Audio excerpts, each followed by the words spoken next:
At the end of my Boom Vader video, I teased that I traded it for yet another project bike. Well, here it is. Lots of people are familiar with the TTR 125 and 250, but not many people know there were some less popular models in between. This is one of those models, a TTR 225, specifically a decently neglected and somehow riced TTR 225. Here are some of the issues we have to address. Firstly, my personal favorite, electrical work. We'll address the running condition a bit, followed by electrical issues again, too fast, too furious. I'll be rectifying some cosmetic issues with the bike, including general wear removal and some previous attempts at personal expression that totally won't suck to remove. Oh, and also a fuel leak. So first things first, when I met the dude to trade it, they jumped it off with their truck and I was able to ride it around the parking lot on choke only, and it did well enough. The guy said he had bought an OEM replacement carb for $100, which should always be treated as a red flag because very rarely is there ever a reason to replace instead of rebuild, and never is an OEM carb just $100 unless it's maybe for a PW50, and even then I believe those are more like $150 to $200. I checked, and sure enough it was a knockoff, and asked if he had the OEM carb. He said he did and offered to send it via mail. I should mention this was a bit odd as he said he rebuilt it and sent photos to prove it, and they were legit photos. So in my mind, how does someone have the knowledge to rebuild a motor but not know a fake carb on Amazon when they see it? I'll touch more on that later. Anyways, the test ride went okay and we made the deal. The Vader was worth all of about $800 anyway, and fully fixed up this would be worth around $1,750, and I knew I wouldn't have to spend anywhere near the difference to fix it, so it made sense. First things first, as I have learned from past projects, check compression before spending a lot of time, a lesson I will soon learn a second time in another project on this channel. Anyways, the compression checked out at 165, which I would assume is on the low end, but not scarily so. It is a trail bike, and it is cold, so to me that's fine. It was obviously enough to run, and most sources on the internet said 160 plus was good, and since the internet is always right, I moved on. I did notice something peculiar though. See, most intake boots have a vacuum port built in. This serves two purposes. It can either be for vacuum petcock or for carb synchronization. Some models have a boot that just has a port in it, but it's blocked off. This one was not blocked off. It did not have a vacuum petcock, and if you ever find yourself synchronizing a single carb setup, then it may be time to call it a night. So I plugged it. This worked wonders for the bike's idle, but didn't fix it entirely. I deduced that it was not a very tight fit and air was still getting by, so I found a cap that was somewhat deformed and used it with great success. Again, an odd thing to forget. Why would it have ever been off? Did he do it for the rebuild? Who knows? Anyways, new ignition time. Old one was drilled through, lost the key, and by lost I mean with an X supposedly. Sounds a little sketchy, I know, but their story was consistent, and given the perceived technical knowledge, I really didn't think too much of it. Anyways, new ignition installed, and it still needs the solenoid to jump. That's odd. Anyways, I noticed the intake boot was cracked, so while I waited on a new starter solenoid, I took the carb off and replaced this cracked boot, which I always recommend. When the new solenoid came in, I installed it and a new battery while I was there. Finally, after a week of waiting on parts, it didn't do shit. Unless you jump the solenoid still. Upon investigation, I found the one and only fuse was blown, so I replaced it, turned the key, and it immediately blew. In fact, I actually heard it blow. It called for a 10 amp fuse, so I used a genius strategy to diagnose the issue because I am not that great with a multimeter. Replace the 10 amp fuse with a 20 amp, and the 10 amp will blow up basically immediately, but the 20 amp will bend a little bit before blowing. So you unplug something, turn the key, watch the fuse, and if it bends, turn the key off real quick, and boom, unlimited diagnostics. Also, just for legal purposes, please do not actually do this. I do this for diagnostic stuff, but I always make sure to put the right fuse in when it's time to. When you have the issue sorted out, do not ever run a bigger fuse than is intended. You will fry your wiring harness, start a fire, or worse, who knows. Believe it or not, I had to actually do this with every single plug on the bike before I tried the ignition, which, guess what, didn't blow it. Turns out the Amazon key switch wasn't wired right, which brings up an important caution. This comes from some experience. Aftermarket electronics are just fine 99% of the time, but you may have to rewire a connector or two at times. This is not the first or the last time this has or will happen, so just be aware of that. I think spending $100 on Yamaha's likely discontinued switch is a terrible idea, but not all aftermarket stuff is as plug-and-play as advertised, so be ready to repin, cut, and splice. Minor side quest time, because this fake carbon wrap was pissing me off. I don't know if you've ever had the pleasure of trying to peel off one of those crappy stickers off a car window that's all baked on there and it just comes off in tiny pieces, but that's what this was times 50. I like how carbon fiber looks, and I personally wouldn't judge someone for doing something solely for aesthetics. It's your bike, and some stuff is just cool for looks. This shit looks like ass, though. It took probably 20 to 30 minutes to get off both panels. Okay, back to it.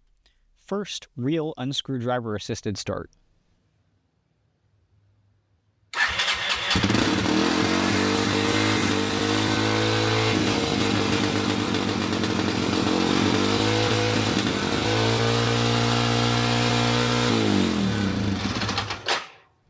Oh yeah, I turned the idle way up when it ran like crap, so better set that back down.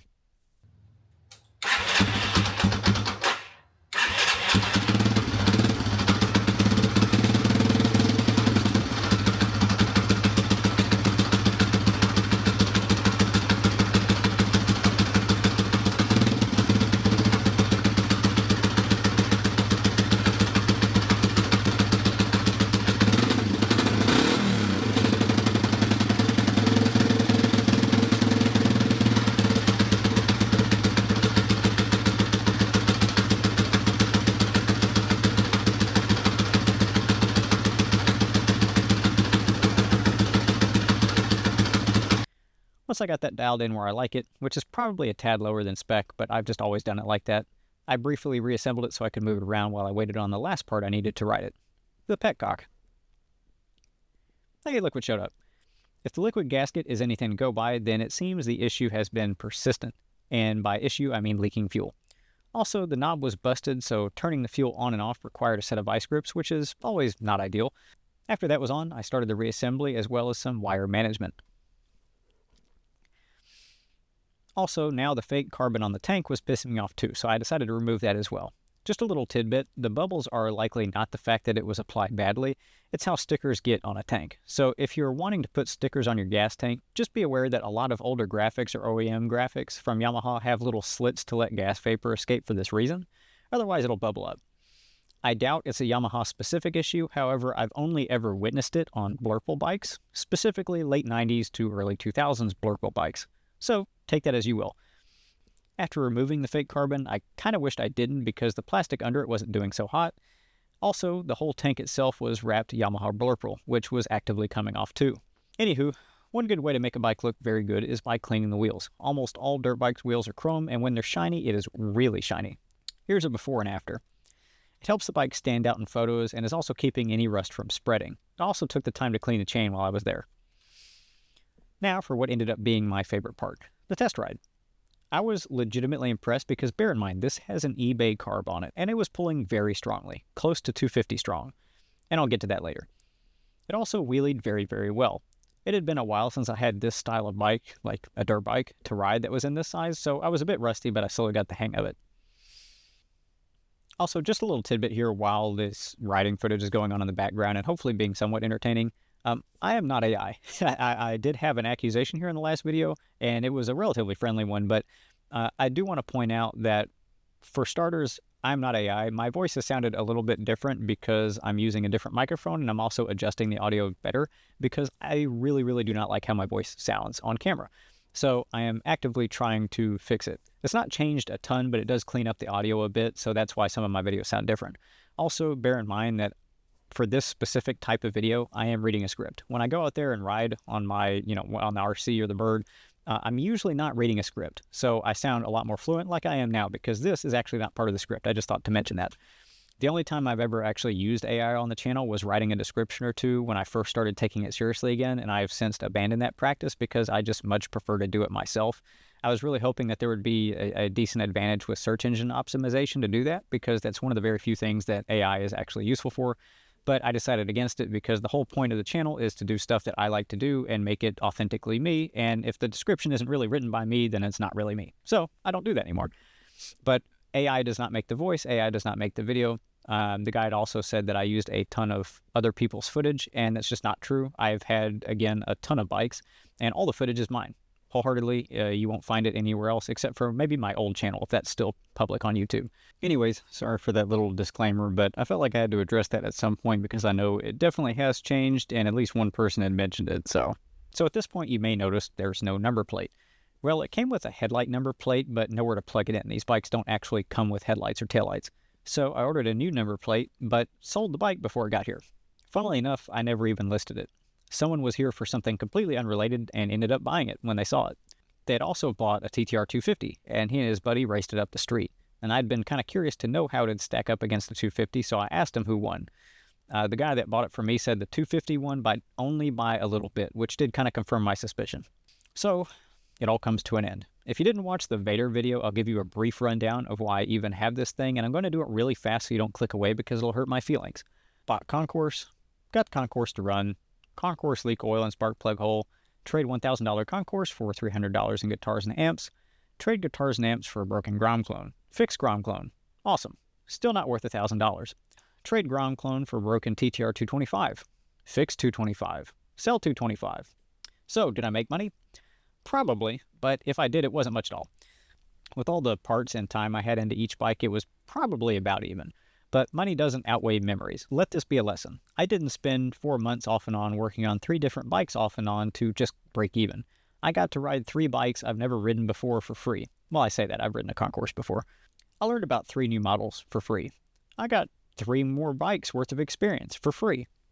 Sometimes you make a bad choice when wheeling and dealing, and that's part of it. Make it work for you somehow. There's always a way. Just remember to be honest with people and act in an ethical manner, no matter how much money is on the line. This has been a TTR 225 revival, and if you want to see more like this, I promise there is more coming. I'd appreciate a like and a subscribe. It's free and it helps a ton, and it pushes this video to other people who may like it as much as you did. Thank you for watching, and the video recommendations that you're getting now, the first one is my newest, and the second one is what YouTube thinks you'll like the most. Rubber side down, and I'll see you next time.